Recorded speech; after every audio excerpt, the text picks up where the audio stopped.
The owners of short-term rentals in New Orleans are still in limbo as a pending court decision on their future has been expected since December. The city council passed new laws last year aimed at cracking down on the proliferation of short-term rentals in New Orleans. David Jones joins us with more. Lee, Meg, this is an issue City Council has been grappling with for years now as neighborhood advocates call for the banning of short-term rentals and large corporations and out-of-state owners push back by saying property owners have rights too. Small local STR owners say they feel caught up in the middle when they're just trying to survive.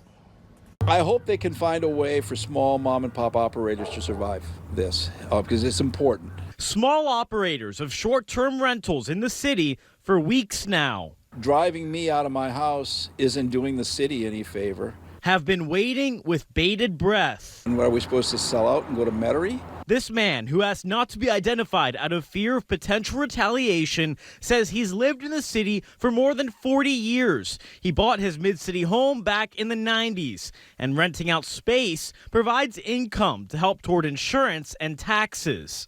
It's a piece of our house that we've carved out. We're not contributing to the shortage of rental property. During the midst of Carnival season, the city is not enforcing any restrictions on short-term rentals. It's a back and forth after the city council passed laws last year limiting short-term rentals per block and requiring the operator to live on premises. The issue went to court, and until federal judge Ivan Lamel issues his ruling on the legality of the new laws, the city is temporarily banned from enforcing any restrictions in place or issuing new permits. The new city laws include a lottery for permit applications to be granted. But if the ordinances are not upheld, the council could move to ban all non-commercial short-term rentals altogether. We're long-term homeowners, and we're at the point right now. My wife's retired, and I'm getting closer. And you know, it's a 100-year-old house. It has to be maintained. My insurance has tripled. My taxes are higher. My flood insurance has gone through the roof.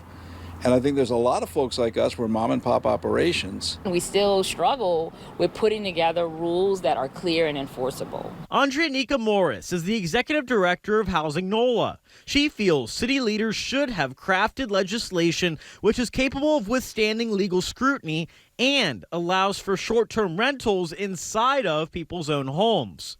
If we can talk about, really comprehensive strategies that will put this to bed one way or the other. I mean, if people want to talk about some kind of ban, we need to be talking about banning all short-term rentals, commercial and residential. The city's previous short-term rental laws were struck down in August 2022, leading to the revisions which are still tied up in court. We'd prefer to see a strategy that balances the market. We know that people want to be able to do short-term rentals inside of their own homes to address insurance, the spike in the property taxes that are happening. We're just trying to stay in our homes. This is a big house, and it's too big for us now. We raised our kids, and they're gone, but we love our neighborhood. We've had some of the same neighbors for 30 years.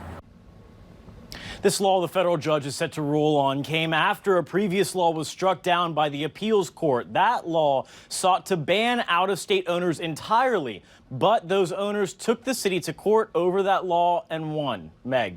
Thank you, David.